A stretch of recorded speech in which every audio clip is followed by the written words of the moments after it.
republic for which it stands, one nation, under God, indivisible, with liberty and justice for all.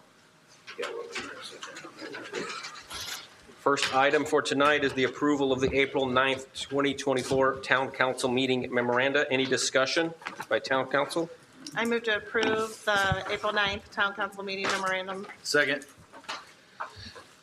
Motion by Councilor Sampson, second by Councilor Melton. All in favor? Aye. Aye. Opposed, same sign. Motion passes 6-0. Second item is the approval of the April 15th, 2024 Town Council meeting memoranda. Any discussion on that? I move to approve the April 15th Town Council meeting memorandum. Second. We have a first by Councilor Sampson and a second by Councilor Melton. All in favor, say aye. Aye. Opposed, same sign. Motion passes 6-0. Next item is the approval of April payroll claims. Any questions on claims?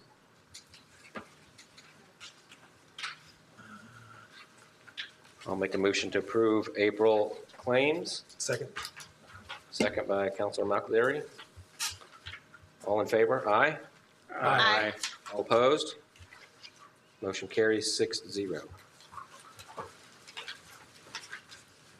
Item 5, approval of the May 6th, 2024 claims.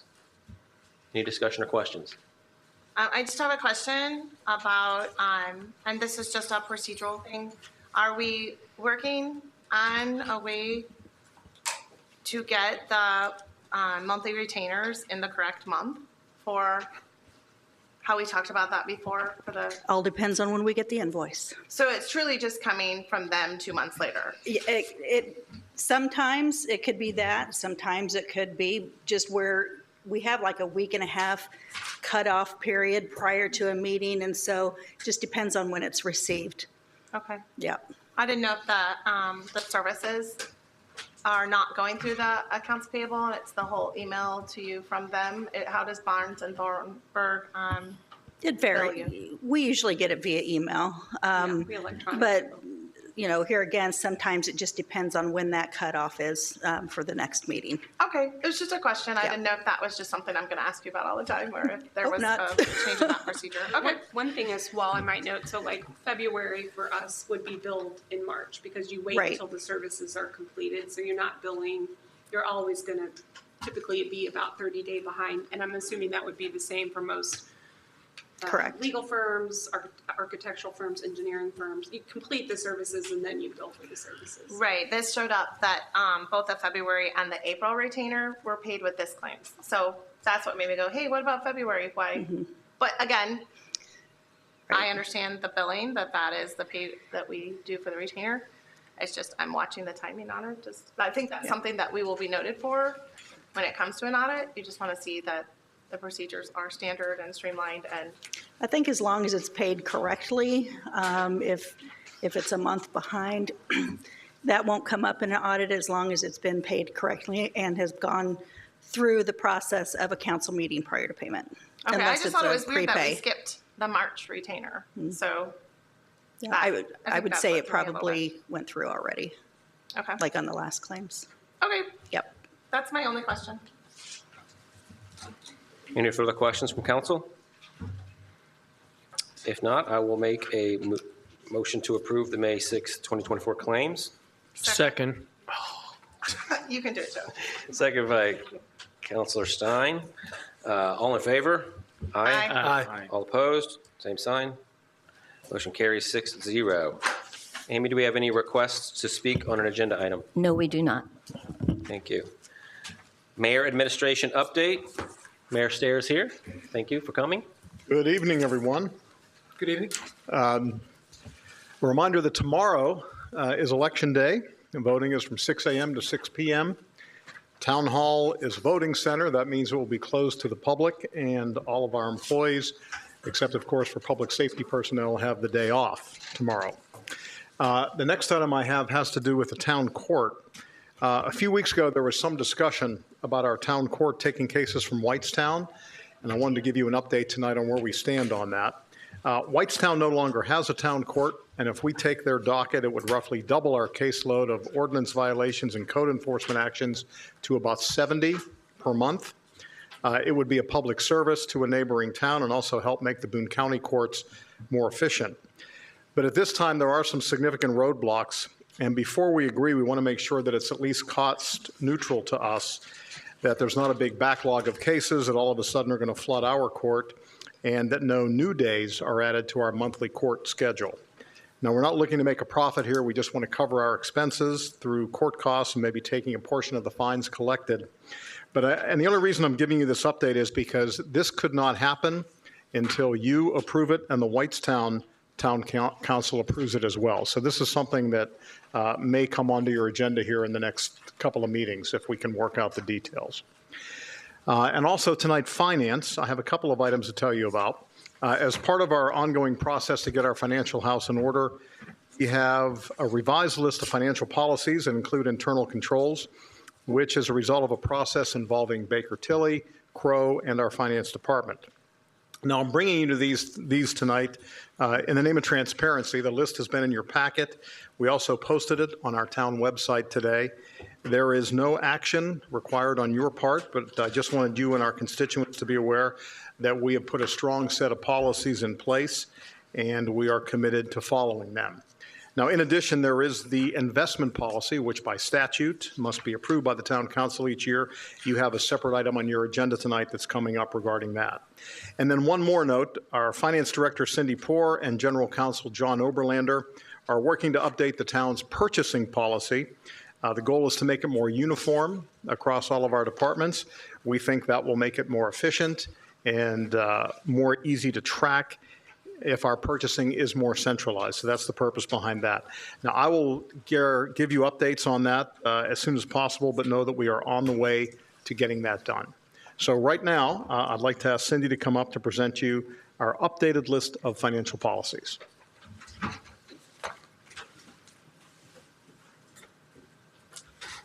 Thank you. From the very beginning and early conversations with Mayor Stair, we both agreed that it was important to review all of our current financial policies, to update them as needed, and as well as to document those that had yet to be put into writing. This list is a list of those conversations. The first one on the list is the cash reserve and liquidity policy. This basically talks about the different types of funds that the town has, which we have 5 main types of funds.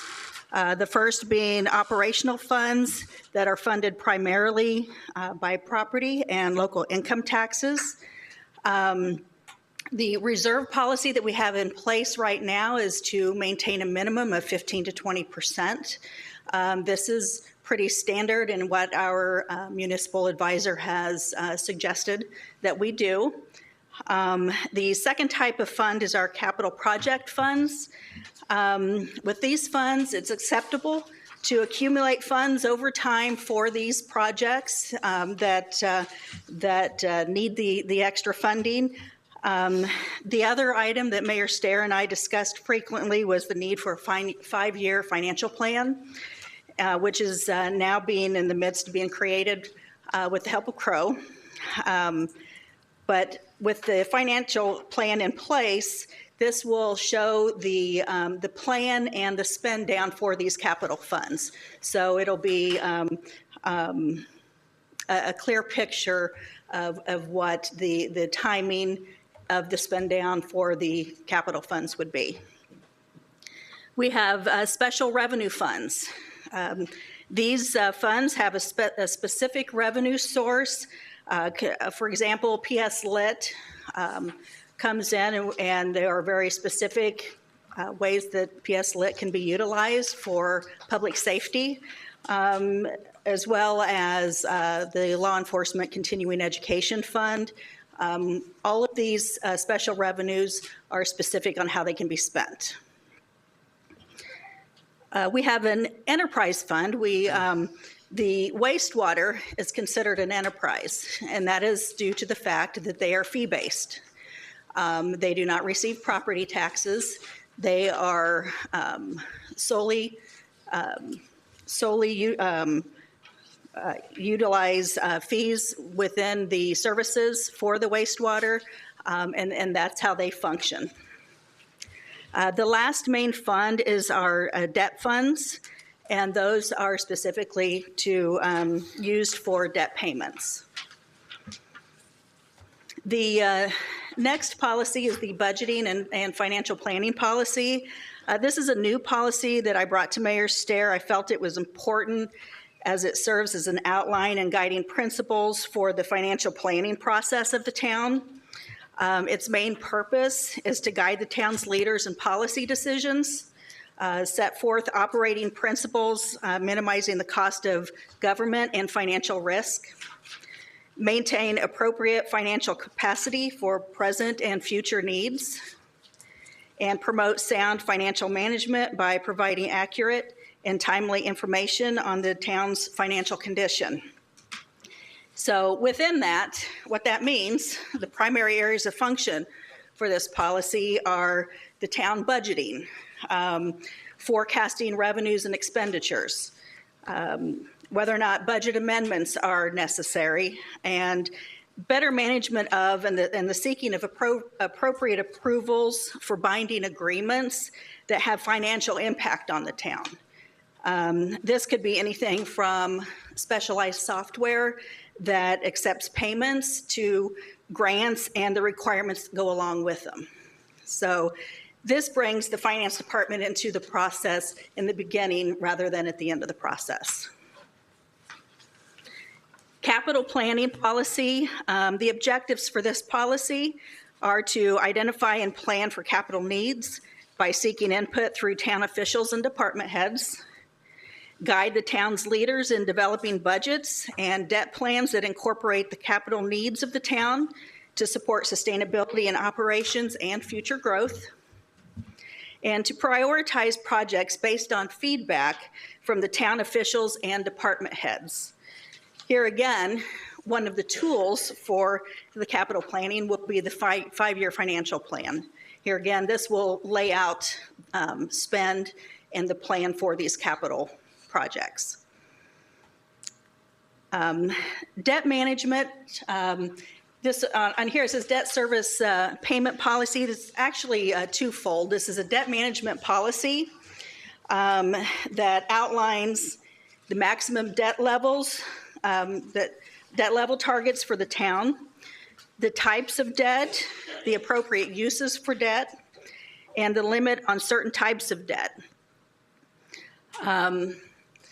With the debt, generally we lean on our financial advisor, Crow, to help us in these situations when we go out for new debt or looking into new debt. As far as the debt service payment policy, this is something that I put into writing. It's not so much a policy as it is procedures. Our payments can get a little complicated sometimes with moving money around to various locations prior to making payments. So I just felt it important to get all of this in writing as an official procedure and policy as well. So the last item is the internal controls document. You have to remember this is a fluid document, as are many of the policies on this list. The main purpose of this document is to ensure the town's commitment to integrity and ethical values, and it's important how we do business as a town. Within the finance department, we have procedures in place to maintain dual control and separation of duties, and these are for the purposes of negating fraud. This also applies to departments that have finance-related function. They may collect fees, and how they collect the fees and the process on how they get those to the finance department. Everything, all these types of processes are within the internal controls. Many of the processes in the internal controls were already in place, but they needed to be in writing. When going through an audit, it's important to be able to substantiate our processes with the written documentation.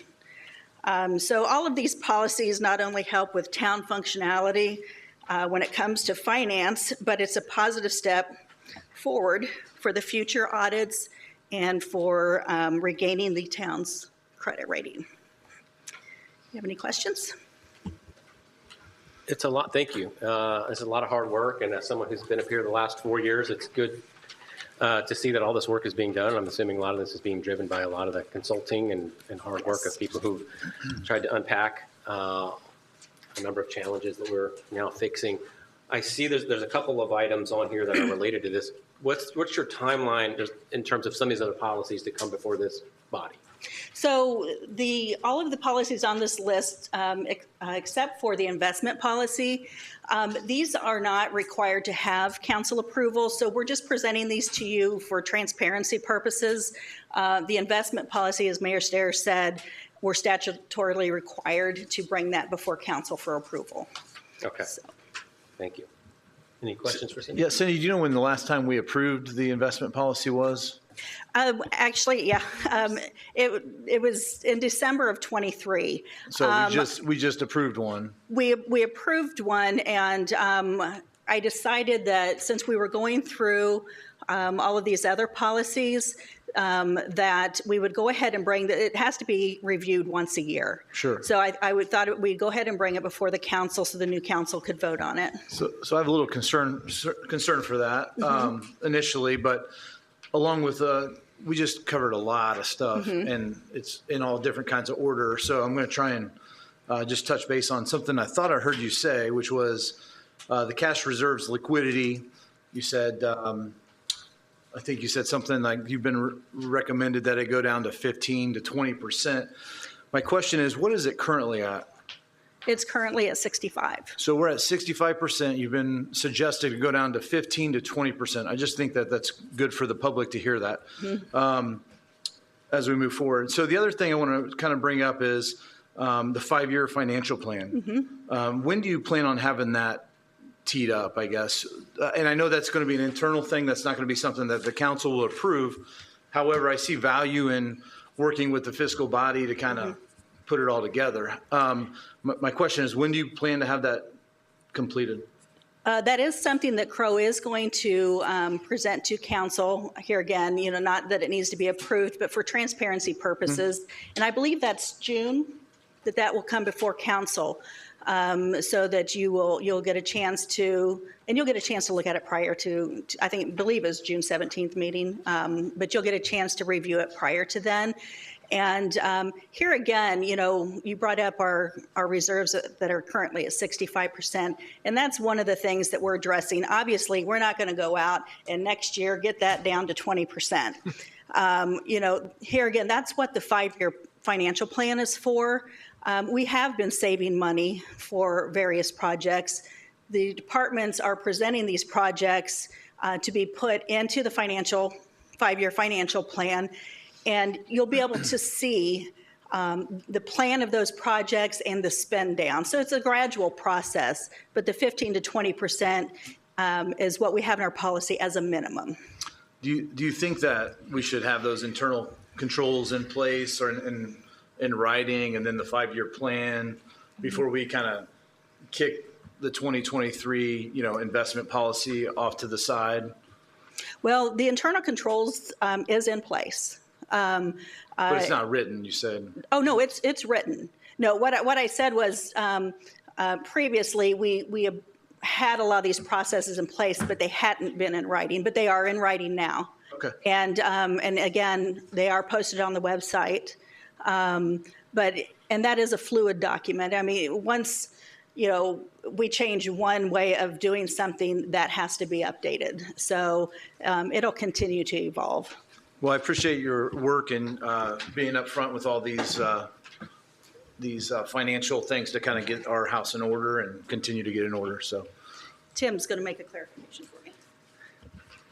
Councilor Tim Berry with Crow. I just wanted to clarify that the current policy with regards to reserves that was adopted by Mayor Hawk in 2019 calls for a 15% reserve policy or reserve amount. And so that is what the policy is that is in place. The actual dollar amount of the reserves is closer to 65%, as Cindy mentioned. But the policy has stated since 2019, 15%. So you mentioned that policy is 15% from back in, 2 administrations ago. My question is, should that target for this administration be a single number, or should it be, a waning 15 to 20% or what have you? What's your recommendation? The Government Finance Officers Association, GFOA, recommends 2 months reserve, roughly 16 to 17% in that range. That's why the town chose 15 to 20% range. Largely the source of your revenues is very stable. Property tax revenues, the state has controls in place as it relates to your income tax revenues. They maintain a reserve at the state level to protect you from downturns in the economy as it relates to the income tax revenues. Those are your 2 largest sources of revenue. And so because you have a very stable source of revenue, there really is no requirement or need to reserve more than that once the taxpayers have made those payments to the town. Me personally believes that taxpayers expect that to receive services for those dollars. As they should. Mm-hmm. Yeah, 100%. I agree with you. I think 60% is heavy. I do believe that with the town of Zionsville coming into the next phase of its growth and life with this council, with the next councils, whatever, I believe that we're going to see this huge growth. And I would hate to see us spend money that we could use on some of that expansion and growth of municipal utility. But I agree. I think 60% is high. I just wanted to clarify if that's where we were at. Go ahead. You have a general fund dollars and utility dollars are 2 separate sources. So excuse me, I didn't mean utility, but I guess as the town grows. I just wanted to clarify that just in case. Thank you. Yep. I guess I would like to weigh in.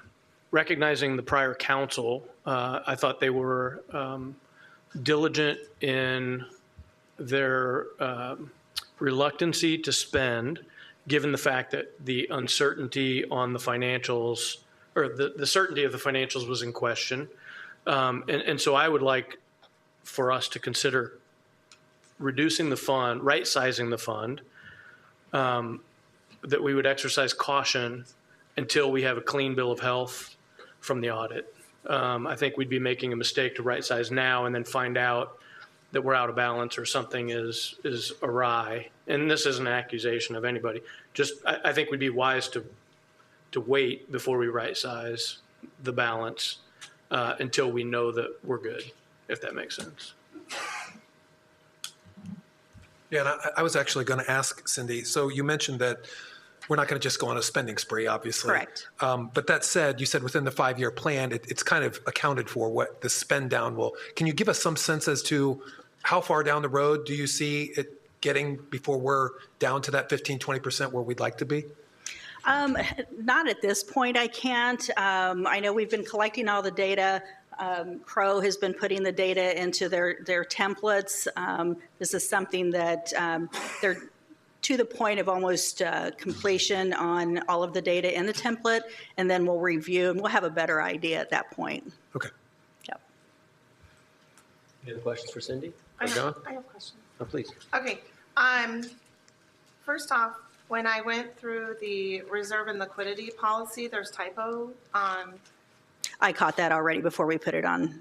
Okay. Yes. Okay. Between the E of the year? Yes. Yeah, okay. And just to go on record, I have definitely been vocal about keeping our reserves 20 to 25%. No giant leap down to 15% right away.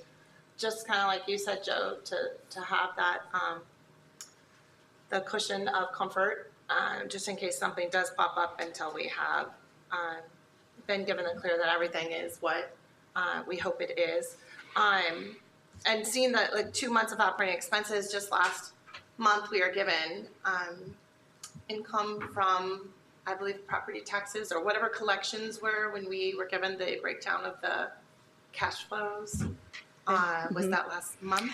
Right, and that did not have any property tax in it because we would get that in June Yeah, I and started thinking December. that. I was like, Yeah, that but was there mostly. was some variation in there, and it was more than just the one grant. So I'm more comfortable with like 3 months, just putting it out there because we already saw a fluctuation that wasn't anticipated in our current year.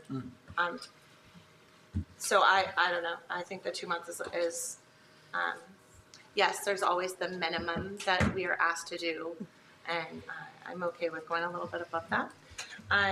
Then in the budgeting and financial planning approval process policy, it does say the reserve policy shall mean the town's, it's on page 1 of that, the town's reserve policy that was adopted on, and then it had a blank space. Who is adopting that? The mayor just has to adopt that. So it's just Mayor John? Yes, Okay, no committee or anything? Okay. correct. And I have more questions. Hang on, I gotta get them. So for Amy Connolly as the grant person, I see in this policy that says prior to submitting any grant opportunity, the town or any related entity must notify the finance director of the proposed grant application. Do you work hand in hand with her? Like every time she sees a grant, does she come to you? Because that's what this line says. And if that's not what happens, then it needs to be adjusted. No, this initially, when we started putting this together, is prior to her starting. However, we do communicate. Yes. So, but this one says every time. So, Right. Yeah, she's that's been not letting me what's- know when she goes out for various grants. So, okay. yeah. And have we had any luck with any of those grants? Right now, the application processes are still going on. So, Okay, yeah. I just have had people Yeah. ask that, so that jumped in Sure. my head as I saw that. Just so she knows that every time she goes for a grant per this policy, she has to come to you. correct. Okay. The 5-year financial plan, I did hear your question, Craig, as I was writing mine. I just want to make sure I follow that Tim Berry is actually going to give us a copy of it and go over what the 5-year plan is so that we can see it. I'm more of a visual learner. Is that okay? That is Tim? correct. That I actually have Yes. one. Thank you. Yes. I'm sorry, I was going. And then there was a policy on an annual review of outstanding debt, which I think you do at the year end for your annual. Right. financial There is report. a debt portion of the annual report, actually on the annual report and a separate debt portion. And so we go through remaining balances, payments that'll be made that coming year, et cetera. So it said there's a review. Is it just you pulling something together? Do you send it to someone? Does someone review what you're reviewing? Do you have a parameter that you're trying to make? Do we have a number? I know I just asked 17 questions. Actually, Becca from Crow does a lot of that review for us. And helps us get that information to put into the annual report. And then what was your next question after that? It was kind of conjoined with, do we have a limit that you're seeking to keep under, or are you just saying, this is still healthy? What is the parameter that the debt review is trying to fall within? Well, I want to say that, and Tim, correct me if I'm wrong on this, our maximum limit was at, I'm drawing a blank. I'm sorry. It's okay. I'm totally surprising you with this question, but Yeah. over my reading through this, that jumped out at me that there's a review, but I don't know what the number is. Right. I want to say,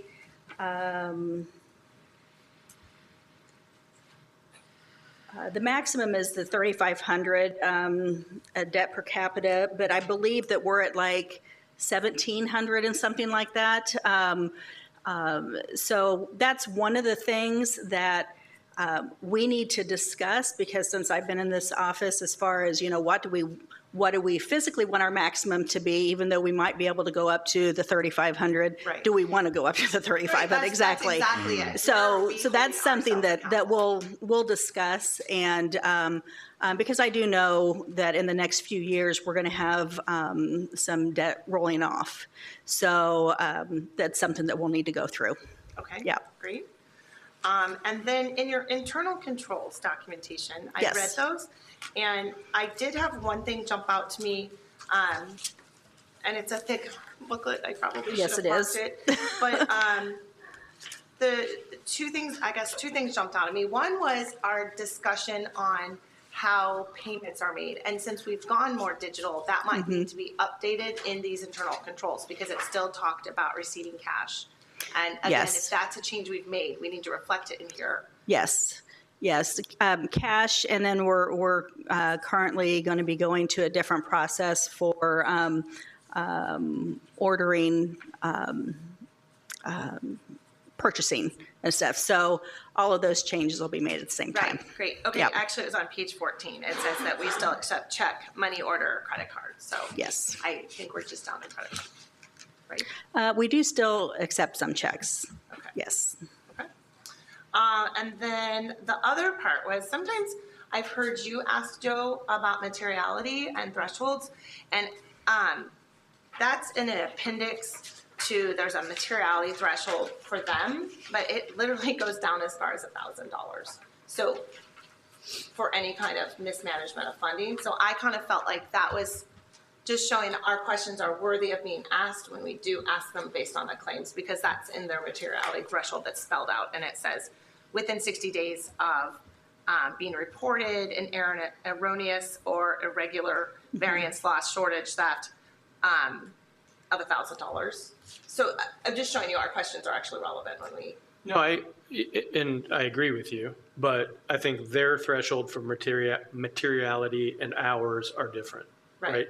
She's living more in the weeds, and Yeah. we have to review from a 50,000-foot view. Right. Well, it's in their appendix, so. Yeah, just no, let I you know. agree. Okay. And that is all my questions. All right. So thank you. Thanks, Sarah. Anyone else? Cindy, appreciate it. All right, any town council updates? Anybody have anything? If not, there's no old business. There's a number of new business items.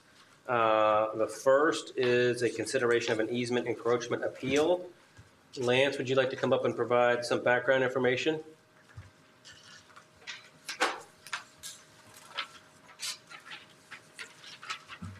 Certainly. Good evening. Chapter 50, which is our drainage code, and our code of ordinances, our local laws, prohibits the placement of landscaping or any structures within a drainage easement. Now, in most communities, that's it. That's the end of the story. But Zionsville has long had a process wherein applicants could pay a fee and have the town really investigate to make sure that the law is entirely applicable to their situation. This is given because there's basically two reasons that a drainage easement exists within a subdivision. One is obviously it has a very express purpose and location to function as it's intended, and the other is what I call like a paper easement or a platting easement. So a subdivision automatically is ringed by a drainage and utility easement all the way around the exterior of the lots that abut undeveloped land or the neighboring property. So there are occasions when a drainage easement is required by the platting process that really doesn't serve any function now or in the future. So as part of this review process, people can make application and submit an encroachment affidavit wherein we take a look and we make sure that this broad brush of nothing in the easements really makes sense in this location. When reviewing those, our staff looks for three things. It looks for underground drainage pipes, conveying water underground. It looks for shaped swales or ditches or any conveyance above ground, above grade that conveys water at surface. And is there any part of the easement that is part of the emergency flood routing plan for the subdivision? If any one of those conditions exists in the easement, we do not support the encroachment. And we do not take partial approaches. We don't get into the debate of, well, what about this? What if we move it 6 inches? It's difficult enough managing this subjective process when we look at this. So that's why we have 3 hard and fast rules. And if any of those exist, if any one of those exists in that easement situation, then we do not support that encroachment. That's it, kind of it in a nutshell. So happy to answer any questions. And I believe probably the requester is here this evening, and you can hear from that person. I will say in this particular situation, there is both a side yard and a rear yard drainage easement. In the side yard easement, there is a 12-inch concrete storm sewer pipe that runs to the back corner of the property. And in that rear easement, there is an open beehive type inlet meant to take water in from the area. And then that 12-inch pipe connects to a 15-inch pipe and travels on down further past other properties. And portions of this rear of this property are also within the overland flood routing control plan for the neighborhood. So unfortunately, this particular situation has 3 strikes when it really only needs 1. So happy to hang around and participate in any discussion you'd like to have. Please hang around if you will. So Mr. Raymond has filed an appeal to the decision, and I'd like to have him come up and make his case.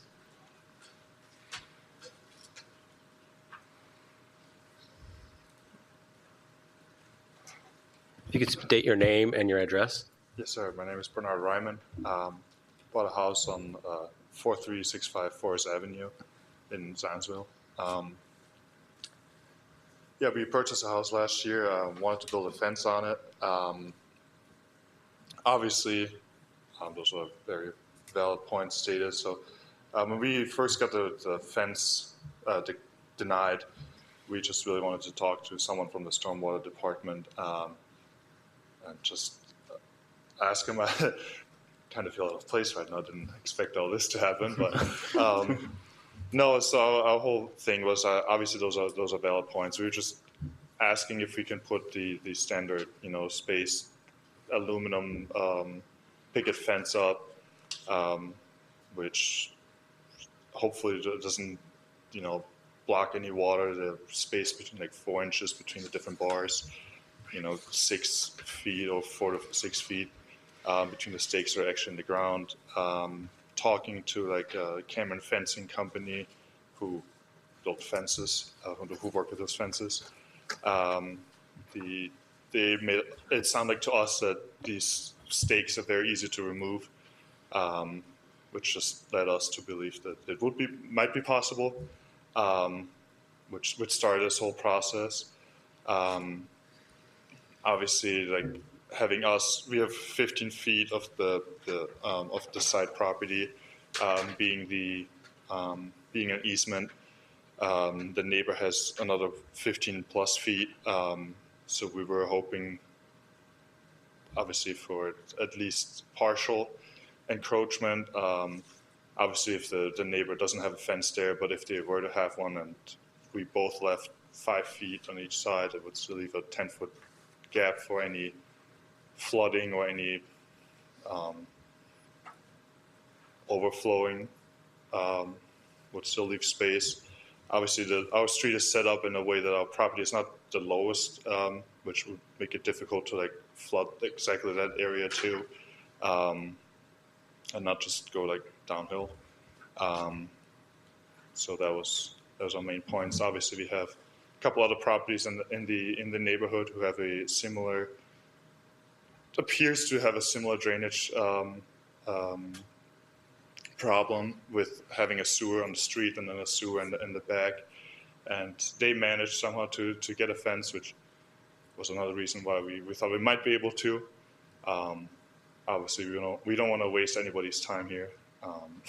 Yeah. So no, I appreciate you coming. Just to help me understand, and I didn't come see the property. I know Tim did. I don't know if anyone else had a chance to come visit. Are you trying to fence in like your entire backyard, and there's only one section where you can't put a fence in, or is it like the entire back fence line? Do you like you said 15 feet? Is that all? Yes. So the side of the property, there's the encroachment leads up all the way to the house, leaving things like the AC unit already being in the encroachment. So that would already go all the way up to the house. So we were And then in the back, as mentioned before, there is an easement in the back, but we wouldn't touch anything in the back. It's really just to let our dog out, give them some space on the side of the house, maybe have kids in the future years, have some space for them to roam around. So What's the total length of the fence that you'd like to put up? well, that would depend on the approval of how far out we can go. So that's kind of depending on the size. Okay. Anything else? I have a question. Well, you guys want to ask a question? Hi. Go ahead. Is that okay? Yep. Did your neighborhood, I think it's Hampshire? Yes, Sorry. ma'am. Does it have any covenants restricting fencing? Yes, so you have to get the approval from the HOA, as long as obviously it doesn't interfere with an easement, in which case you have to get town approval first. But then in order to get HOA approval, if you get the town approval, you can apply for HOA approval, and they enforce their rules of having a standard 4-foot high aluminum space picket fence. It's standard throughout the neighborhood for those people who have a fence, and yeah. Can I ask something? Yeah, go for it. Is the issue here, thank you for, I understand, is the issue here, do you want to fence in your whole yard, but you're being told you can only fence in a portion of the yard, or not at all? Yeah, well, we would have to, we haven't gotten that far yet, but we would have to probably start the fence on one side of the yard, since it can't be on can't touch the property on that side. So it's not as if no one's telling you can't put a fence up regardless. They're just saying you can't put a fence up in these specific areas. Yes, well, we run into the issue if there's a like a back patio. So if we even put a fence in that, like, they would already be like in the encroachment basically to put the fence. Otherwise, we would have to like go all the way on the side of the house and go like a little, I don't know, 10 by 20 foot fence and like one half of the yard basically. So it's difficult. Yes. Okay. Can I ask Lance a question? I'll ask you a question. So tell me about the flood staging emergency overrouting easement, because I'm getting the impression that is the main problem. Actually, it's not. It's not. It is on par with the fact that there's a 12-inch storm sewer that's on the property line. As Mr. Raymond stated, there's always a 15-foot easement on one property and a 15-foot easement on the other property when a drainage easement is required for an express purpose. So what happens is they can be damaged, obviously, during construction, but it's more of the evolution of what fences create. And it's a mindset on subsequent owners. And this is not theoretical. These are real life experiences, okay, that we've been through. So a fence goes in within an easement, and that property owner is well aware of the situation that fence could be ordered removed at any given time for any reason. And we do, when these are approved, require that they're recorded so that it runs with the property, so that the next property owner who buys that should receive that information, because that title company will pull that information. And we all know when we purchase homes that we're a little bit excited, we don't read every bit of paper, and that knowledge is really lost on the next property owner, that you realize your fence is in jeopardy at any time of being ordered removed. The next property owner comes along and they think, I'd love to landscape now. I've got this nice little fence in the backyard. And so they bring their landscape company in and they say, oh, we're going to put some trees here. And they don't realize they're putting these trees 5-10 feet away from a concrete storm sewer pipe. And now these are watertight, but they're very prone to root intrusion. And so once these landscape plans start evolving, the roots get into the pipe. And then within a matter of years, especially when you get these areas that are drainage, they're wet sometimes. And so these landscapers go, hey, I've got a great idea. We're going to do a river birch or, a willow. And those microscopic practically roots just get in any type of crack they can, and we're constantly fighting willow trees in these. So it's this sort of this evolution of a process that once you fence it in the next owner's mindset, I've got this blank slate to landscape. They don't really check with anybody. They assume it's fine because there's a fence there. And then that landscaping goes in and they change a little bit of the grade, so things run a little bit differently over the surface. But really, it's that eventual intrusion of roots into the pipes that's the biggest problem. So Lance, it's also the fact that maybe the city or the town of Zionsville needs to come in and fix the drainage, right? So they come in, Right. they're going to tear up that fence that the new homeowner thinks, well, we bought this. Right. And then there's this argument back and forth where there's this expectation that, well, we want the town of Zionsville to put our fence back, Right. or fix our invisible fence or our irrigation lines that we put in this drainage utility easement. And that's where there's a disconnect with homeowners in my neighborhood and neighborhoods like this potentially, where it's not our responsibility as the town to fix these irrigation lines or these fences. It's our obligation to fix the drainage utility so it Correct. services everybody. Yes, and those are never fun conversations to have, and I've had them innumerable times. Is there a way to have a smaller fence? I don't have your plot of your backyard, so is there any room to have a smaller fence within? Essentially, he would be restricted. He would have to come in 15 feet off his side property and 10 feet off his rear property line. 15 from each side? Are you in a, No, there's only an easement along one side of this property. Yeah, so it would be, Can you go up to the microphone? Sorry. no, all good points. Because we didn't, when we purchased the property, obviously, we didn't know about the easement, and then, so obviously that's a good point.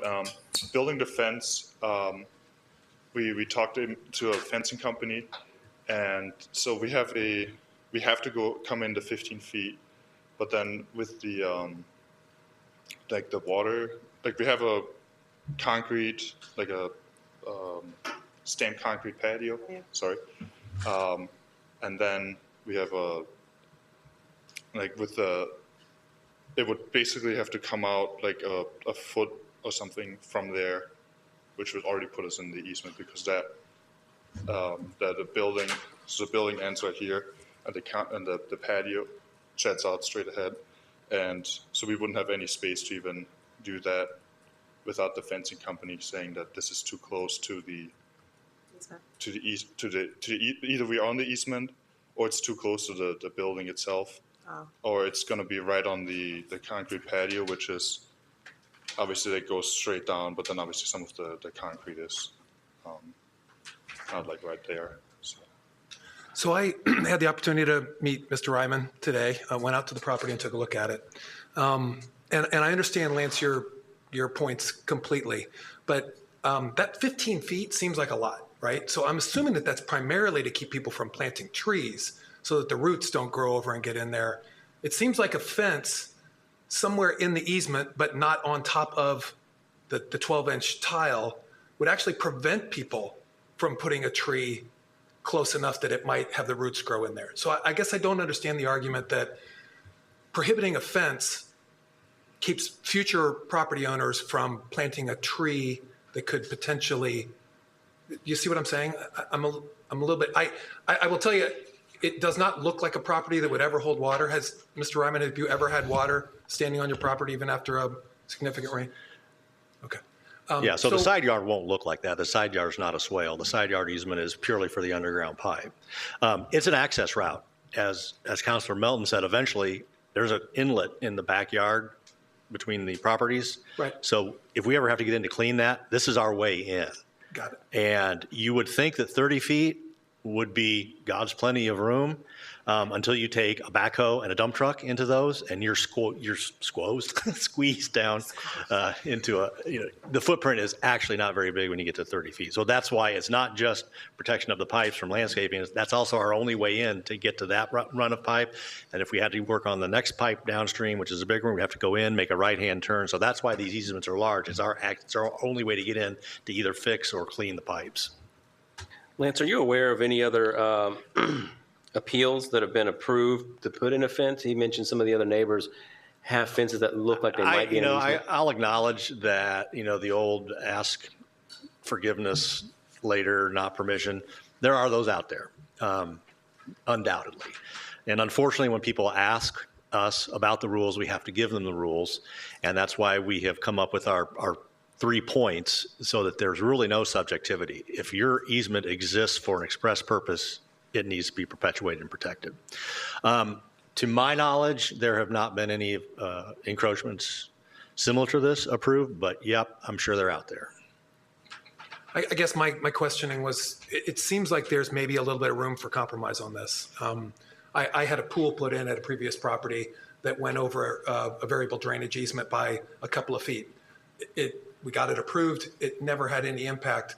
And I did see the structure that Mr. Ryman's speaking of, and obviously wouldn't want a fence right on top of it. But if he had 5 feet to get around that gazebo or that concrete area, which would be in the easement, but at least 10 feet from that drainage tile, it seems like it would be a win-win. I saw his young and very enthusiastic golden retriever. I can't imagine trying to keep that dog in my yard.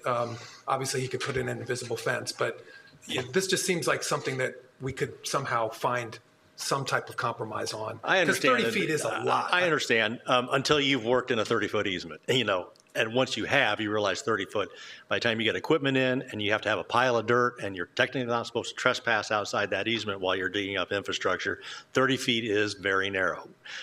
We actually increased that several years ago at the last ordinance update and increased it from 20 feet to 30 feet because 20 feet just did not work on our repair sections. And it certainly is your latitude to offer relief from this. I'm not going to recommend anything to you. My position has to be a thumbs up or thumbs down. But I understand, you can have your discussions. I would say, I think that this would, every time these come up, which is not that frequent, right? That they come before council maybe one a year or so. Every time that happens, I wonder if this is the time to actually just remove the question entirely from the ordinance and just do what most of our peer communities do, which is, it's an easement that, I'm sorry, there's no possibility. Now, I do know the county takes that position, but yet they still have people who demand an audience with the commissioner. So I don't know if keeping it in or taking it out is really going to do away with evenings like this.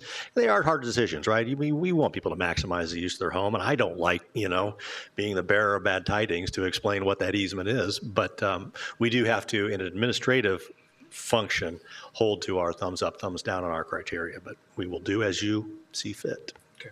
Yeah. Go ahead. Yeah. Really sorry to waste everybody's time. No, you're not wasting. Not No. waste your time. This is totally legit. Just talking to the Cameron Fencing Company, last year we also talked about, what if we want the back patio expanded, and they made it sound like, if there's any construction work or something going on within your yard, there's absolutely no problem to remove the stakes of the fence. It's not like there's going to be cemented down or anything. So one of my points, or my ask for the stormwater department really was, if obviously if we can just get a notice a couple of days prior to work starting, that we would just remove anything fence related from there and then put it back in. That was just one of the points. But if that's not possible, obviously we understand that too. So I did go ahead and look up, just so we're thinking, a tandem dump truck is 10 feet wide, just so we have actual numbers that I Googled. Yeah, I think one of Lance's concerns is well taken, and unfortunately, you didn't know this when you bought it, and even if you're willing to remove it if you were to sell the home, then, the next buyer would have to be equally amiable about moving their fence, if that makes sense. I mean, I think Lance is talking long term that some of these problems, exacerbate over 10, 20 years down the road. But I understand where you're coming from, and it's probably frustrating to know people have put up fences that probably shouldn't be there. And I don't know, Lance, that's probably a different conversation of how do you enforce people who do kind of step outside the lines. Any other questions? I just wanted to, I guess I want to express my, I guess, it's difficult, right? But we have rules and we have procedures for a reason. And I think that, you know, if it meets those three criteria, I don't want to set a bad precedence where anyone that's got an easement can just come before us and just say that kind of thing. Because I know, and everyone here probably knows that no one's probably ever going to go back there in that utility easement. But the problem is if we set that precedence, then it concerns me that we'll get a flood of these before. And I totally understand it, and I appreciate you know, bringing it before us, and just kind of my 2 cents on it. That's understandable. No, and your email was very polite, and you've been very polite here, and thank you very much for that. I appreciate it. Thank you for taking your time and even listening. Appreciate it as well. I would entertain a motion. And just for the council, the motion would just be to approve or deny the appeal. So if you deny the appeal, you're upholding the administration's decision. If you approve it, you're approving the petitioner's request. It's a little confusing. And his request doesn't have a specific, if we went 1 foot into the easement, it's all or nothing, right? Is that correct? So we can't say, okay, you can put a fence 1 foot in. We have to say it's. You're allowing them to build in the encroachment or not.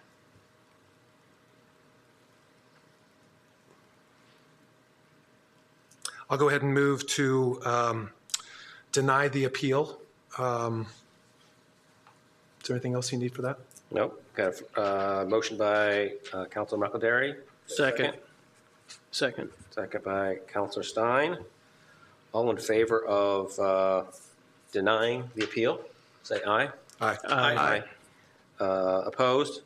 Same sign. The deny passes 6-0. Thank you. Next item is a consideration of a resolution regarding approval of expansion of the Holiday Farms Economic Development Area and creation of a new allocation area called Century. This is resolution 2024-12. Heather James and Corey Sharp are here to present. Hello, everybody. So I am actually going to present on this item and the next item, if you don't mind, as they're related to the same project. But there was an error in that the wrong resolution was added to your agenda. It should in fact be the resolution approving the order of the Plan Commission. And I noticed that on the agenda and then sent the correct one to Amy. So I'm not sure if you've had a chance to circulate that to folks. Okay. It is, though, if you've looked at the other resolution that you thought was before you, then. You're talking about, so B 2024-12? That's correct. Okay.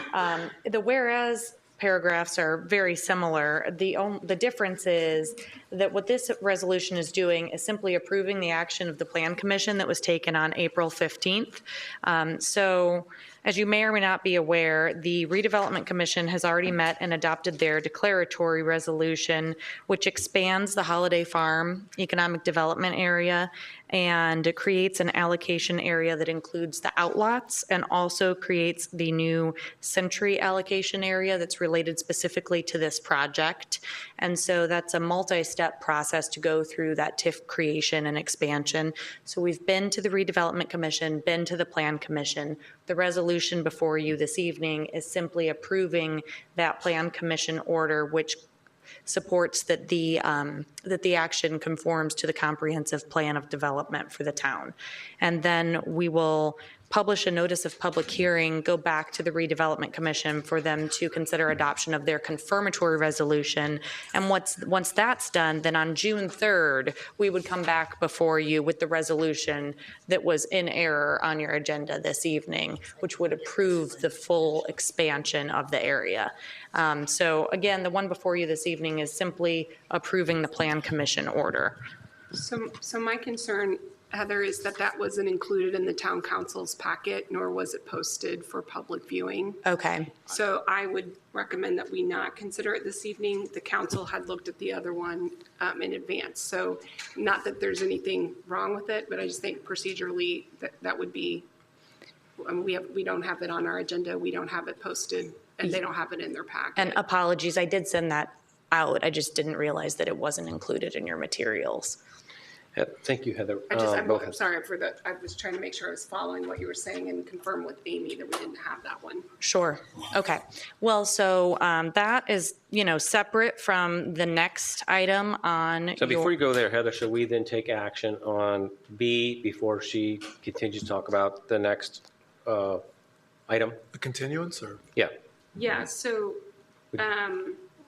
My thought would be we would continue yes. item B, take a vote on that, and then turn it back over to Heather for item C. So that would be the resolution 2024-12. So should we hold that until we do the other one next meeting, the 20th? No. I think you can go ahead and continue this 2024-12 to the next meeting.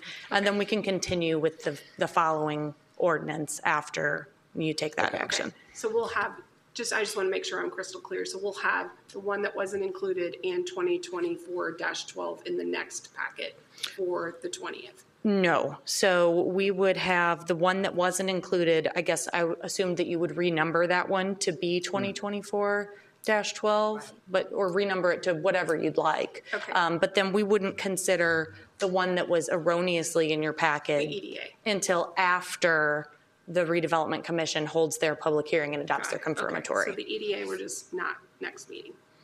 Not So on May 20th. the next meeting, May 20th, that can still work, and then we can continue with the timetable as planned. Okay, I'll take it offline. But we should have a motion to continue. Yes. Yes. I just want to make sure we were clear. Okay, I will make a motion to continue resolution 2024-12. Second. Okay. We have a motion, motion and a second. All in favor, say aye. Aye. Aye. Anyone opposed, same sign. Motion carries 6-0. Okay, thank you. And I will update the timetable accordingly so that we're all on the same page about what we're considering at what time. I can send that to you, Heather, too, just so you and I are on the same page. Yeah.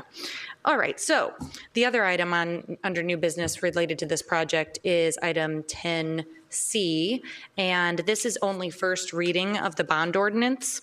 And this deal is to support the development of a senior living complex, and we have the developer team here if you have questions about the actual project. It's also to fund a construction of a trail, and so we're looking at maximum bond issuance of $3,655,000, with $650,000 of those dollars being earmarked specifically for the trail improvements. This deal would include a pledge of 90% of the tax increment generated from this new allocation area that we're looking to create. There is a maximum 9% interest rate, a maximum 25-year life. And again, this would only be an introduction of this bond ordinance, and we would come back before you at your June 3rd meeting for you to consider adoption of this ordinance. This deal is a little bit different than the other developer-backed TIF deals that you've seen lately because there is a taxpayer agreement and a third-party purchaser here. So the developer is agreeing to make minimum taxpayer payments so that the third-party purchaser is comfortable that if there's not enough TIF generated by the project, that they're on the hook to make up that deficiency in the payment. So we would ask you to consider adoption of that bond ordinance at the June 3rd meeting and then walk towards a closing with that third-party purchaser thereafter. I'm happy to answer any questions that you have on the ordinance or the bond documents, but again, this is only an introduction. So Go this ahead. pathway, it would run down 421 in front of the development, is that the case? That's my understanding. For the length of the property? Okay, so I guess my And beyond question is, it. isn't that typical of a, don't we usually have pathways and road improvements in front of developments? Yeah, this is more robust than that, and I think So maybe we could Mr. Price explain yeah. You want to explain what's different about this particular agreement and cost? Sure. For the developer Century, Jordan Dorsey here tonight, Matt Price with Denton's. So yes, Zionsville has a requirement for perimeter trails or sidewalks, perimeter pathways. What this does is goes beyond that, and we've made a commitment to the neighbors, including residents of Bridlewood and Hidden Pines, that there would be off-site trails also extended from the south perimeter of Appaloosa Crossing all the way down to Willow Road. So it basically fill in all the missing teeth, if you will, on the east side of Michigan Road. And so to assure that that actually takes place, what Century has committed to in addition to that is that that funding would be right off the top, meaning that we would segregate funds, isolate those funds in a specifically identified account, and use those funds to develop and install the trail. We've also been presented, and I just wanted to get this on the record, we've been presented with a written development agreement also prepared by the town that would specify the obligations of Century to complete the work, coordinate the work in connection with future improvements by NDOT to the Michigan Road corridor, and also capture that funding mechanism, the funding off the top that I described. And Matt, does that include a pedestrian crossway? It does not. The funds that we're isolating have been specifically tied to the cost estimates that we got for the trail extension. Okay, thank you. There would be, though, potentially additional, but only 90% of the funds of the future increments being pledged. So they've got that 10% that would be available for future projects, as well as the rest of the area that's in the EDA. The increment from this project is only from the senior housing development, not from the other adjoining properties. But let me ask this to Tim's question about, I'm sorry,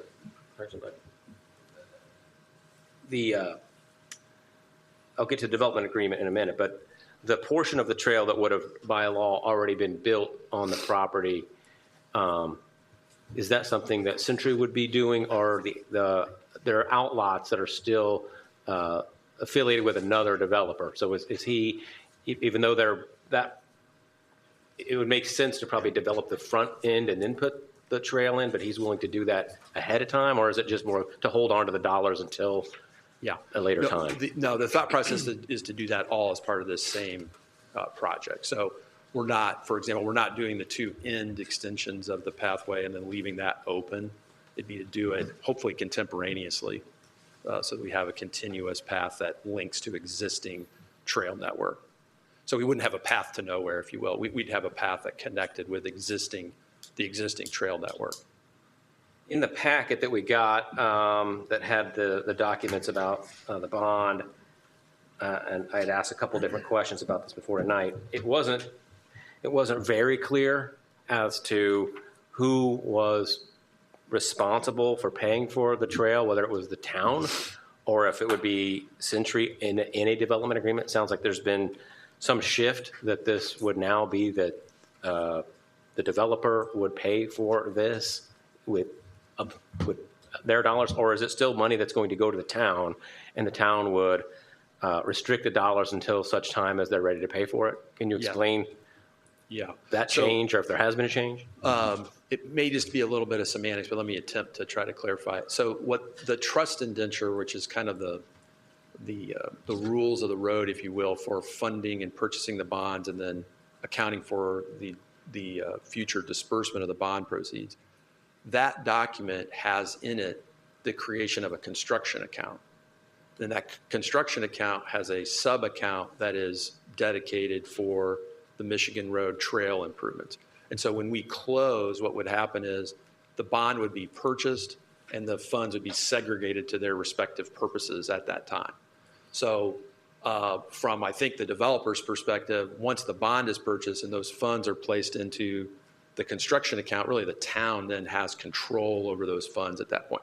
To get a disbursement, we have to come forward and actually request that money the RDC has to approve that disbursement. And as it relates to the trail, they have to be satisfied that the work has been done. They either can, if it's a design, they can see the design for it. If it's construction, they can see that construction's taking place. They can monitor it just like the town would for its own projects if it was constructing a roundabout or making a road improvement. But I think from our vantage point, it's the town's money at that point. We just have the right to ask for it, provided that the work's been done.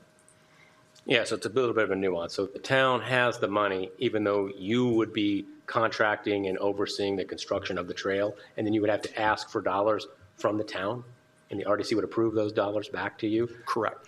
It'd be funds that would come from our purchaser. So our purchaser buys the bond. Those monies then are handed over to the town. They're actually held by your trustee, which is Old National Bank in this instance. And then Old National doesn't release those funds until a disbursement request has been made. It's a fairly detailed process as far as, not unlike paying a claim. And the RDC reviews that, asks what questions they have. Ordinarily, it's rather a routine matter because the work's been done. It's a properly submitted disbursement, but not always. If there's any issue about it, they can table a disbursement until a question has been resolved. But the point being that it's really within the town's control at that point. Yeah, I think that's important to clarify. A couple other questions. The development agreement that you're working out is not completed and signed yet. What's going to be in that agreement, and why is that necessary if it's already clear in the documentation that this process that you just outlined is going to transpire? Well, that's an excellent question. So I think this is where perhaps the shift has come in a little bit. Originally, our proposal was to fund the construction of the trails off the top, if you will, and the town was going to undertake the actual physical construction. I think the biggest change in the development agreement is that the responsibility for coordinating that construction has been shifted to Century, and which we're amenable to. It's just that's where the shift has occurred. But where there's already been discussions about the development agreement, there's a draft prepared. We're prepared to hustle and get it finalized prior to the council voting on the bond ordinance. The language that's currently in, I can't pull it up for some reason, but the language that's in the document, and maybe Sarah probably has it printed, it appeared to me to be a little looser than just saying we would pay for the construction of the trail. It seemed like there were 2 or 3 items that were listed there. Is that something that even in the development agreement sounds like it's more to clarify who's responsible for completing the project, which would be Century, but is the language here still a little loose as to saying that the dollars are 100% guaranteed that the first dollars in the 650 will pay for the trail? I don't know, and I don't think so. I think perhaps the issue may be what document you're looking at. The requirement for the fund, the creation of the fund, and the requirement to fund that account is actually in the trust indenture. So what this bond ordinance does is just authorize the bonds up to the maximum amount of their the maximum amount authorized by the ordinance. But then the remainder of the bond documents then specify how those funds are allocated among the various accounts. So Matt, just to be helpful, this is on the first page, and so it's second paragraph. The project report have been transmitted here too, finding that the financing of certain economic development facilities, including all or a portion of the construction of a trail, comma, improvements to Michigan Road, comma, stormwater improvements, comma, including site grading and utility connections, together with all necessary appurtenances, fixtures, related improvements, and equipment. So is that, am I reading this at all, that loosens it to improvements in Michigan Trail, stormwater improvements, which to me are something other than a trail? So as Matt has pointed out, if you look in the actual trust indenture in section 4.4, there is a construction fund, and within that construction fund, there are different accounts. And within those accounts, on the closing date, dollars will be deposited into those various accounts and can be only used for the purpose detailed for said account. And one of those accounts is the Michigan Road Trail account, which is only to be used for the construction of the trail. What portion of this? Section 4.4, it's on page 24 of my copy. Of the trust indenture. Yeah, the trust. sorry, page 24, 24, thank you. section 4.4A. There it is. We have so many people. I know. Give us a second. Thank you very much. This is very helpful because this is what I couldn't find. It's a lot of paper. 420 something. There it is. Construction.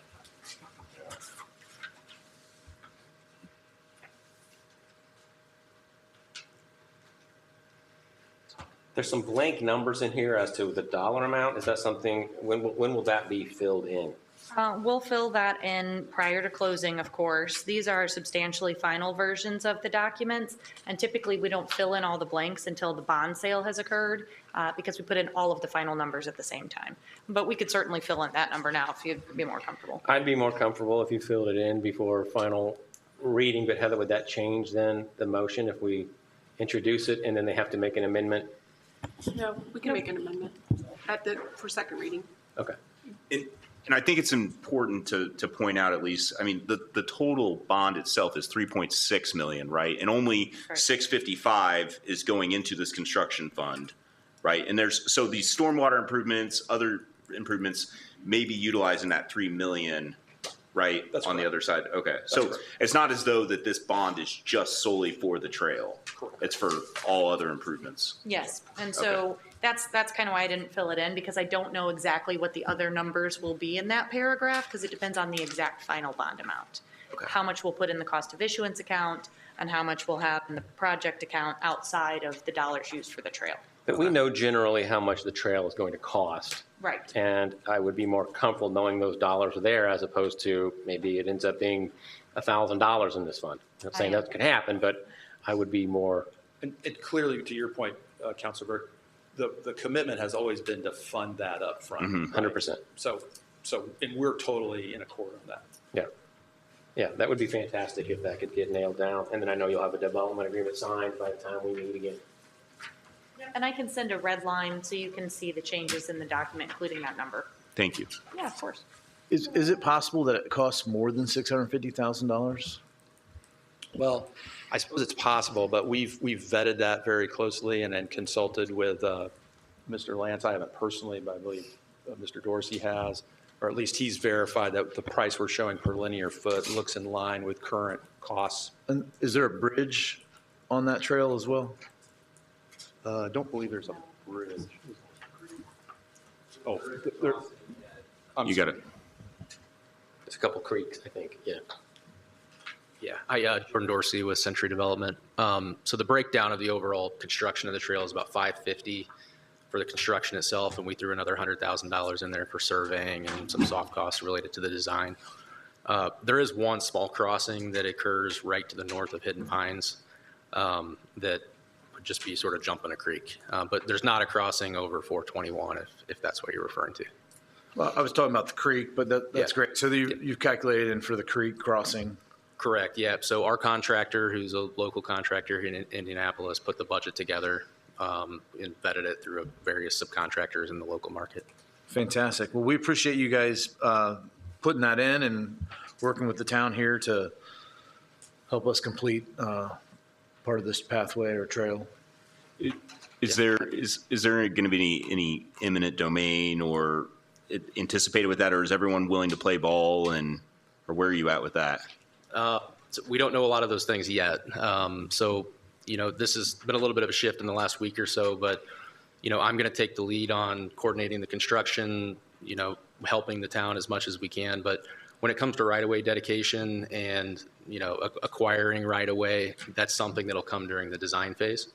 And then certainly, I'm not in a position to do that. So, we'll coordinate closely with the town to accomplish that. Yeah. Yep. It's a great question, and I've had many conversations over the last year with Mr. Lance about this topic and trying to get a sense of cost and budget. And Councilman, I know you have too, particularly when you're on the Pathways Committee. So there were a number of opportunities where we looked at this last year. 2 points. One is there's the 421 expansion project, and so I think the understanding has been once we've seen those engineering studies, which I think are in the works now, probably done this year. So my point being, this isn't going to be built this year. This trail's probably a couple years down the road. So costs could go up. So just make sure we have the dollars there. And according to Mr. Lance, there would be requirements of the town to purchase right of way. And so again, I just want to make sure, to your point, that we've put enough in the fund to make sure that not only are we constructing the trail, that we've purchased any property that we need to, not necessarily eminent domain, but to actually try to acquire those properties probably through purchasing. So I don't know, and I don't know if Lance, I don't want to put Lance on the spot, but I know he has some sense of how much property might need to be acquired, and I just don't want you to be surprised that later you're having to purchase property that you can't do. The town has to come and partner in that, but I just want to make sure we're fully aware that there's going to be cost probably above the $650. Does that make sense? Sure. Yep. And I just want to be fully transparent with the council that the financial commitment and the way that the project's been underwritten thus far is a $650,000 commitment to the trail.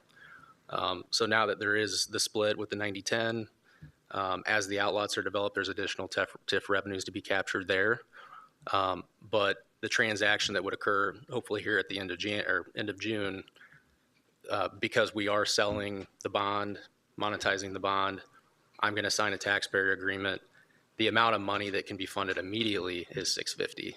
So if for some reason the trail does cost beyond that, their additional funding would have to be either captured through the TIF, through the 10% increment, or additional TIF revenues from the outlot development.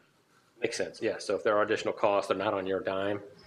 Correct. You're being incredibly generous. Yeah, I just want to be. I want to be very transparent about yeah. that because the commitment's been made from the very beginning, and I don't want anyone to get the wrong idea that I'm going to have additional funding that I can bring to the table, because that just You don't have a crystal ball. and we're making that available through the bond sale, Understand. and so that'll be available in June. Understand. Vice President Burke, could I make just a quick suggestion just for some discussion? Sure. We opened the meeting by talking about our significant cash reserves that we're going to need to spend down over the course of the next few years. We've gotten really comfortable approving TIFs for just about anything these days. And I'm just wondering, what if we took the commitment that Century's already made in terms of your commitment to help with the pathway, and then use cash reserves to pay for the town's part of the deal and forego the TIF bond altogether? And I know you're probably all sitting there going, oh, you got to be kidding me. But I want to throw that out there so that we don't just get incredibly comfortable approving TIFs when they don't necessarily meet the but-for clause. Like, would this not happen if it were for the TIF? No, there's other options that could potentially fund this. And again, we've got Cindy here. I know it's not probably part of the 5-year plan, but I would just like to have a little discussion about that rather than just barrel down the path of another TIF being approved. Well, I certainly heard loud and clear that there are dollars that we should be thinking about strategically tapping into. And if there are costs certainly above and beyond the $650, there's not a concern that there's not money there for the town to ante up. I definitely heard that. You're bringing a completely different issue up, which would be, I guess, to your point of then you'd probably deny this proposal, and then you'd probably try to, I'm just interested coordinate in a discussion amongst completely council. different approach. But if that's a question or a comment, if Matt, you want to address it. One of the things I would say is I think this is an opportunity for the town to take a victory lap. I mean, what this proposal does is provide for the upfront funding of missing infrastructure along Michigan Road off the property site. If the TIF isn't approved, it isn't going to happen. And this has been almost a year-long effort with, I see a couple of the residents from Hidden Pines, the HOA president from Hidden Pines.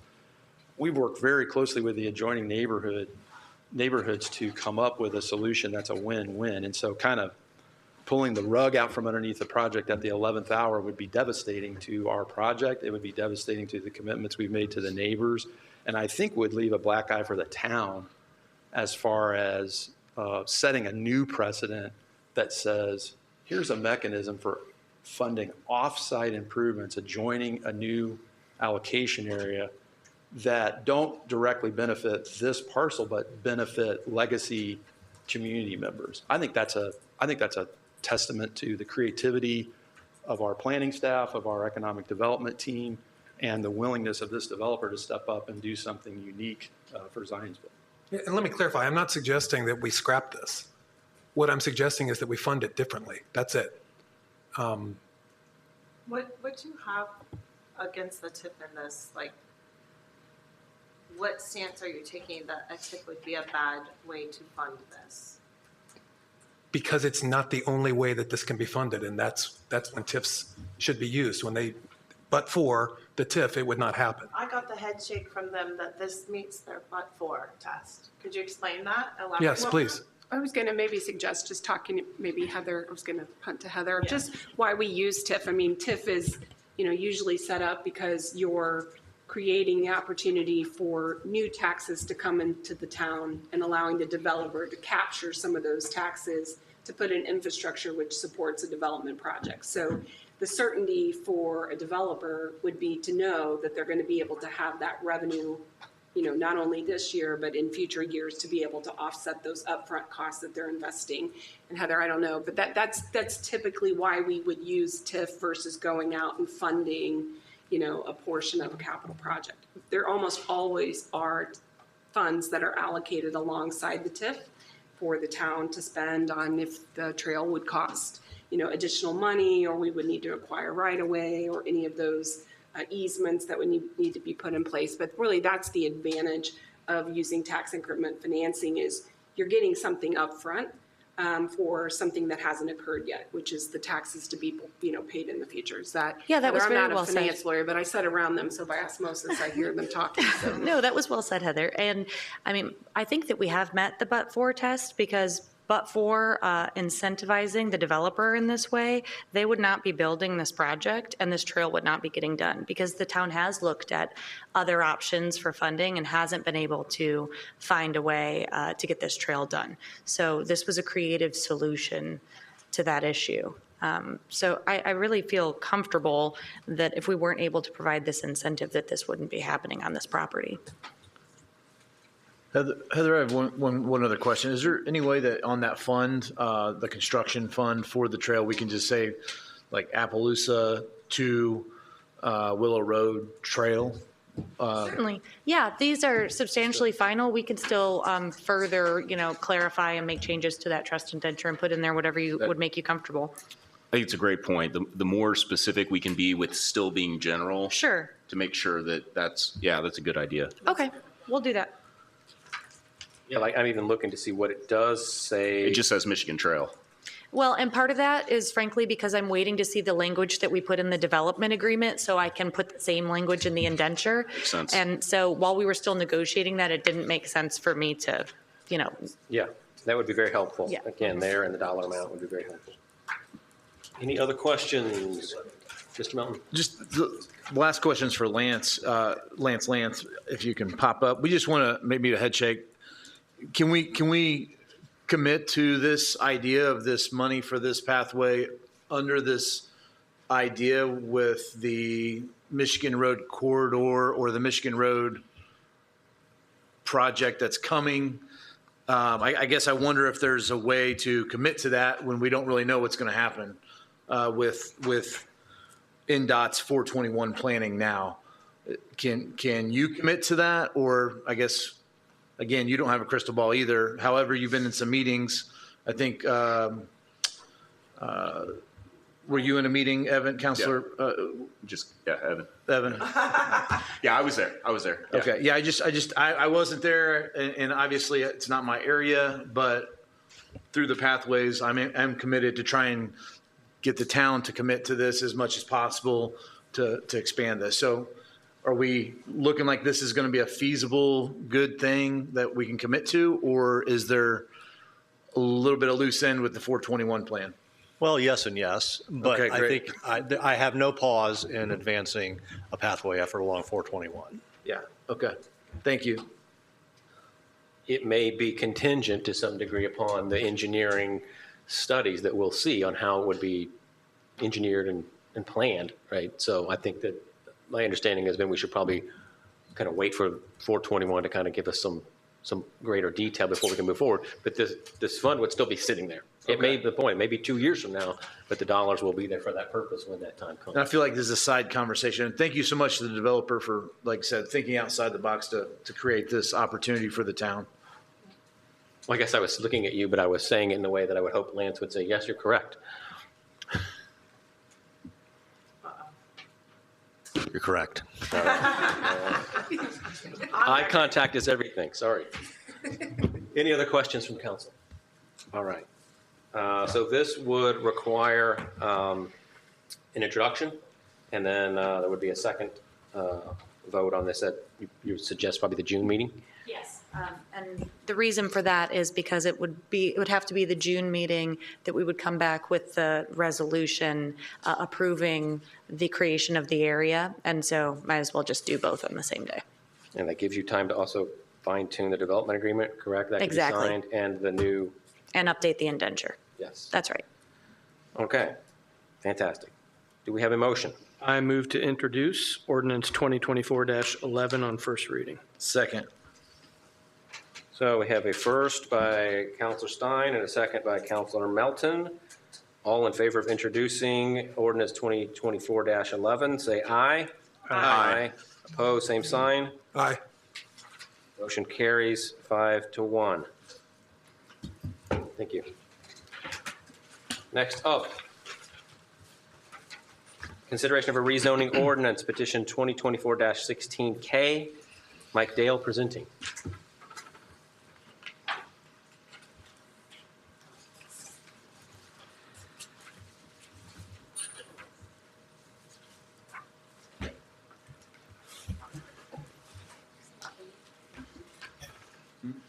Good evening. Good evening.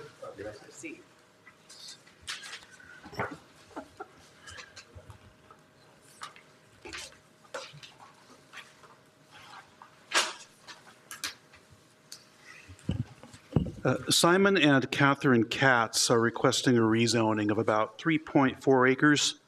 The property is located at 900 Starkey Road. There's already a house on the property.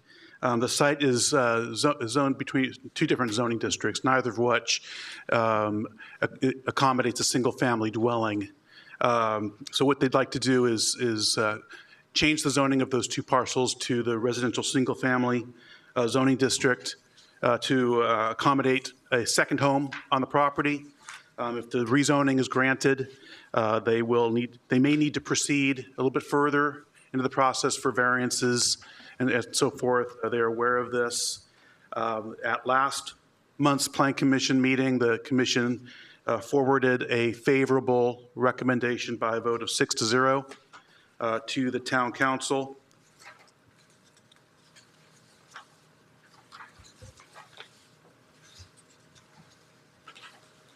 Not aware of any remonstrance, opposition to this proposal. Seems relatively straightforward.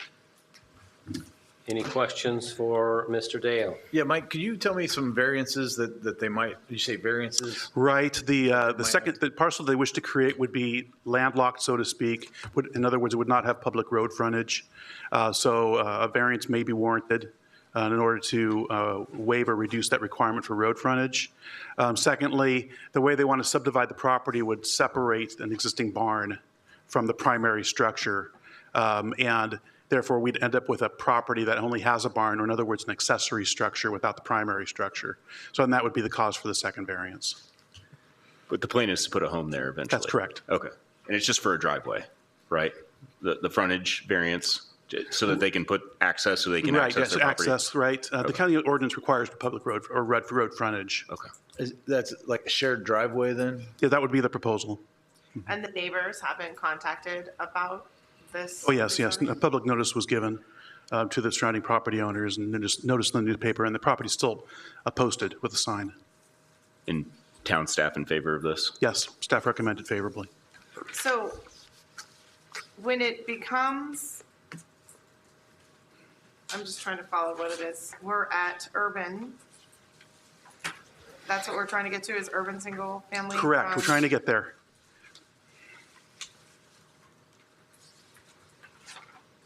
But it says area to be rezoned to rural single family on the map.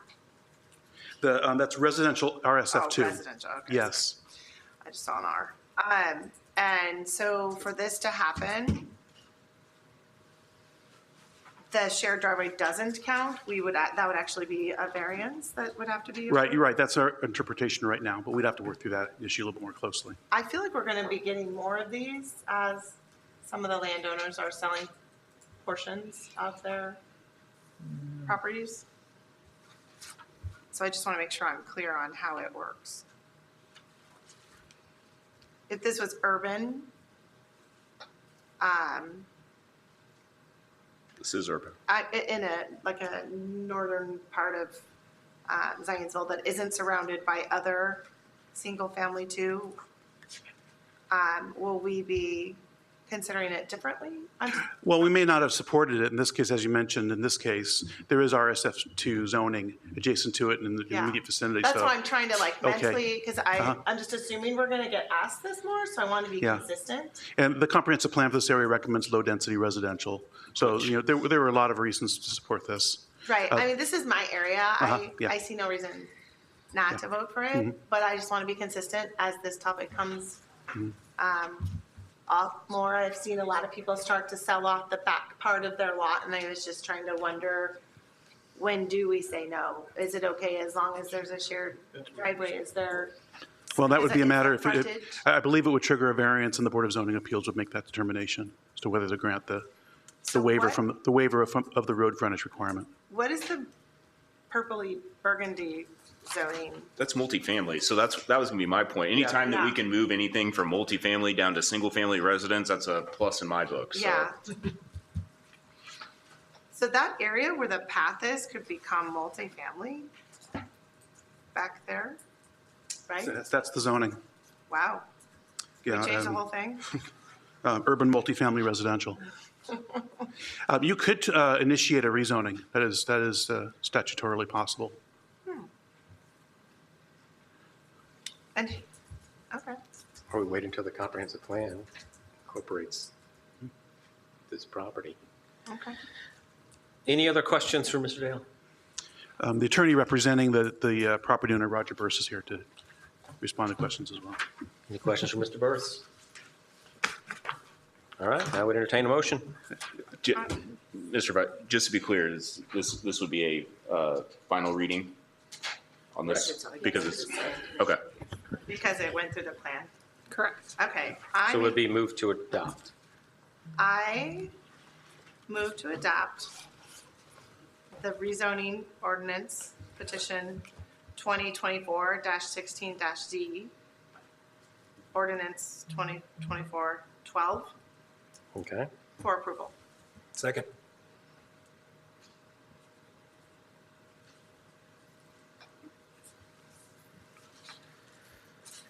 All right, we have a motion by Counselor Sampson, seconded by Counselor McElderry. All in favor, say aye.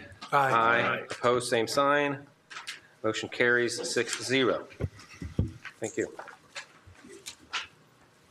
All right, next up is a consideration of an ordinance authorizing investments and deposits, ordinance 2024-13 on first reading.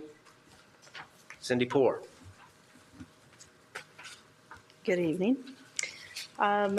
As we spoke briefly about this ordinance earlier, the investment policy is something that it needs to be reviewed once a year. It was approved in December of 2023, but decided to bring it forth for this council to approve since we were going through the rest of the financial policies.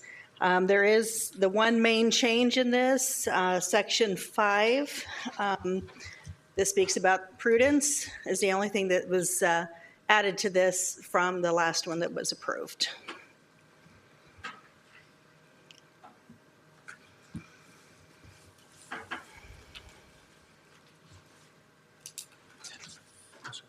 Cindy, are you the investment officer? Yes, I am. So the only thing that I would suggest to the council is in section 15, it says investment advisor. The investing officer is hereby authorized to contract with a federally regulated investment advisor or other institutional money manager to make investments under this policy. It gives you the right to do that? Correct. The authority to do that? Correct. I would suggest for your protection, because my guess is it's not your specialty, Correct. that it would be, instead of authorizing you, that it would be recommended in essence. And that's just a suggestion, because as a protection to you, if you're going to make an investment, and I recognize that your investment options are limited, Correct. but to have somebody running cover for you that is an expert, that's sitting with you in the trenches and making those decisions alongside you, would protect you. And so I would suggest to the council that rather than authorizing, we require that service. And I recognize that it would be a pay-for service, so there would be a cost. And it's, again, We utilize Crow to help us in these decisions. sure. And that gives me comfort, and I would hope it would give you comfort too, Yes. because if somebody came to me and said, pick an investment, I would say, I want somebody who does this for a living right next to me. Correct. No, I wouldn't. But anyway, so it's phraseology. Heather, I don't know if you have an Yeah, opinion so one are way you or the just other. suggesting maybe an amendment that it would say, and is hereby authorized to contract to invest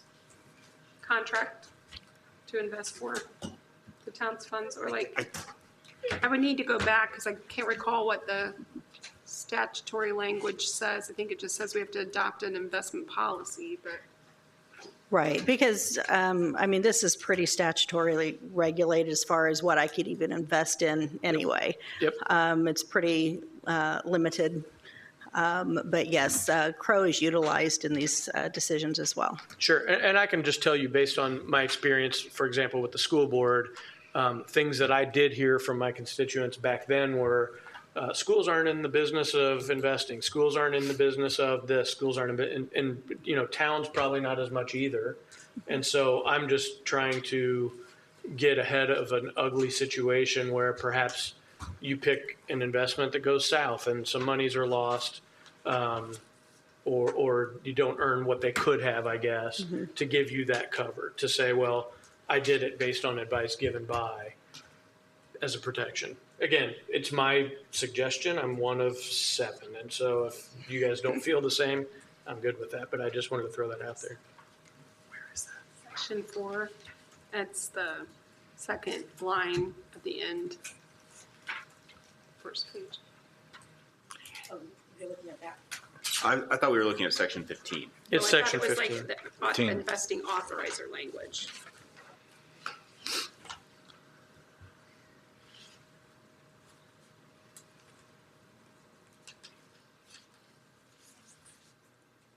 Joe, can I? So what is I the think they're tied proposed together, amendment? Those two sections, right? Yeah. I think those two sections will be tied together because the first one's talking about designating the investing officer. And then it says, is hereby authorized to invest town funds and authorized funds. And then when you go to section 15, it says investment advisor. And then it says they're authorized to contract with an investment advisor. So I think the two of them together is addressing your concern. Maybe I didn't read it right, Heather, but when I read that, it was if the investing officer chooses, they can use an outside. Yes, you're right. What I thought you were asking in number 15 was to replace authorized with the word required. Yeah, Is that what because you're- I mean, if you were my employee and this was my company, I would say, man, I want you to have cover. I want you to be above reproach. I want people to not be able to point the finger at you and say, you could have earned 12% and you only earned 3. What an idiot. I'm just trying to protect you, because if you have an expert in the trenches with you, you can go, I did what they told me to do. They're the expert. That's all. I'm not, again, and it's not a hill I'm willing to die on, guys. I just am throwing that out there, looking out for Cindy's best interest. Yeah, the question there would be, then that would require her to contract with an registered investment advisor, even if all of those dollars were invested in, let's say, Trust Indiana or the bank financial institution that holds your funds.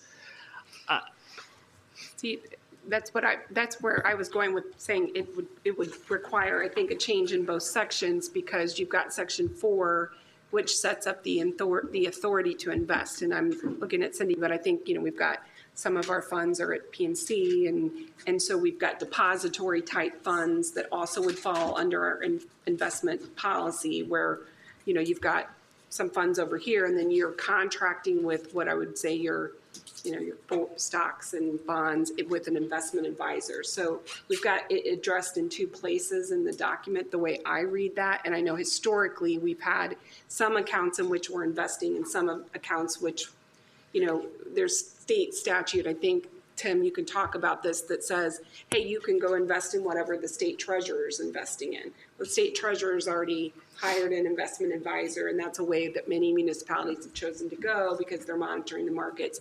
So to me, I think it gets a little tricky just to say required, because not all funds would necessarily be required to be invested in that way. That makes sense. And that's why I think we've kept it with the 2 sections of authority over the years.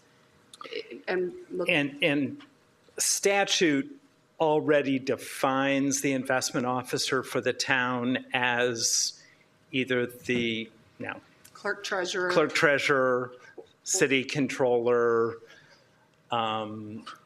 county treasurer, school business official. Those are the designated investment officers according to statute. So the history on having it rest in Cindy's position is because when the town did the reorganization, we vested the clerk treasurer responsibilities, which is the statutorily required investment officer for the town, into the mayor, and then by resolution, or by the resolution 2024-11, automatically invested those in the director of the Department of Finance and Records. So that's the section 4 language, why it's written that way. But in any other town, it would be the clerk treasurer by statute. So that's a statutorily derived section of code. And I just wanted to clarify one comment. Please. Just in case somebody is listening. You need to make sure, because you were the treasurer, not me. So. The town is not authorized to invest in stocks. I believe that you all are aware of that, but I just wanted to clarify that comment. Thank you. Yeah. Don't give me any So I don't want anybody to be concerned about the allowable investments, that stock market is an acceptable investment. That is not an acceptable investment under Indiana statute. Thank you. That's a very important clarification. So that's what we have here. So I have two quick things. One, again, I'm going to revert back to my comment earlier. Is this something that can wait till June once we get our 5-year financial plan? That's my initial question. I mean, if we're going to do a 5-year financial plan, I guess I just feel like this is putting the cart before the horse when it's not required statutorily. It is. It's required once a year, right? So we have 6 more months, right? Well, typically this is something that is adopted and reviewed at the annual Board of Finance meeting, which is held in January. You held that meeting in January, reviewed that investment policy at that point in time. If at any point in time the policy is amended, it is required to be amended as it is amended during the year. So if you were to not adopt this change now, it would revert to the current policy, which is largely in the same format as this one is today. But they don't have anything, there is no correlation with regards to an investment policy for how the town would invest their funds to earn interest income on behalf of the tax dollars that it is in custody of, and a 5-year budget outlook policy that I guess I was just kind of of in that 5-year policy. you know, I assumed we'd have internal controls and there's investment policy. I mean, that's part of the. That is not a part of the 5-year investment. So or that the was a separate line budget item out of all of those. Okay. The 5-year financial outlook is really taking into effect where we are currently in the 2024 budget and looking 5 years forward to look at, you know, one of the questions that has always come up from this council in the past is stability of a budget long-term and looking at how the town's ability to raise revenues and support the necessary needs that the town would have moving forward. So that is really what the 5-year budget outlook is looking at what your expected costs are. And obviously, it's a very fluid document, but looking at where you are today and where you anticipate expenses going into the long term or the next 5 years. So what is the major change between December and now? I don't know if I missed that. Basically, it's just section 5 that talks about prudence. Prudency, right? And that's interesting. Okay, so I guess the other thing that I noticed is, you know, as the town council is kind of the fiscal body, it looks like the mayor gets quarterly updates by ordinance. Could the town council go from, you know, annual go to quarterly as well? And that's what we've started doing. If you recall, I believe it was in April, we did a quarter one review. And so that is something that we are doing going forward. Mm-hmm. But in the ordinance, it says that we're going to get annual reviews. So I'm just asking, is that a changeable thing? Is that? I mean, it could be changed. But, you know, it says annual in here, but we've started doing them on a quarterly basis. Yeah, I think that isn't that requirement by statute to at least give the annual review, but I think they're going a step above and giving us quarterly. Correct. I just read it in the ordinance and I was like, well. This refers to the annual Board of Finance meeting that reviews the investments of the prior year, the interest earnings that are earned by the town during that year, and the outlook on the investments. The financial update that the mayor is providing is bigger than that. It is looking at, on a quarterly basis, your revenues, your expenses compared to budget moving forward, so that you adopt the budget on an annual basis. You then get a quarterly update to review how are you performing on that budget. Are we spending money within the controls that we set forth, that you set forth within the budget? Are the revenues coming in as were expected according to that budget that you passed, et cetera? All right, thank you. I was just going to share for the council, historically, we used to do those very early in the year. We would update the investment policy like the first quarter. It's just in the last couple of years that we did not do that because of the town finances being a little bit unknown. So that was a change, but this is kind of getting us back to where we were previously in the earlier part of the year. And I do think it's also good for State Board of Accounts, because then when they come in and do an audit, we have all of our current year documents that we can just hand them in advance. So just 2 cents for that timing. Any further questions? We have a motion.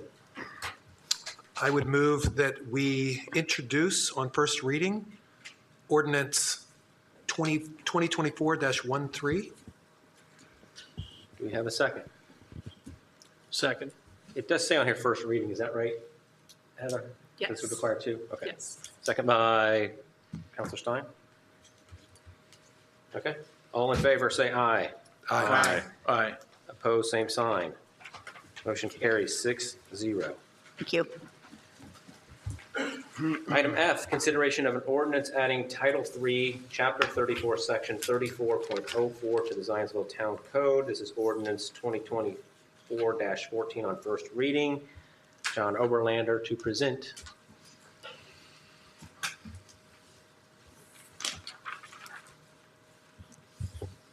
Good evening, councilors. John Oberlander, Chief legal counsel. Thanks for taking the time to get this on the agenda tonight. This is really just a cleanup ordinance.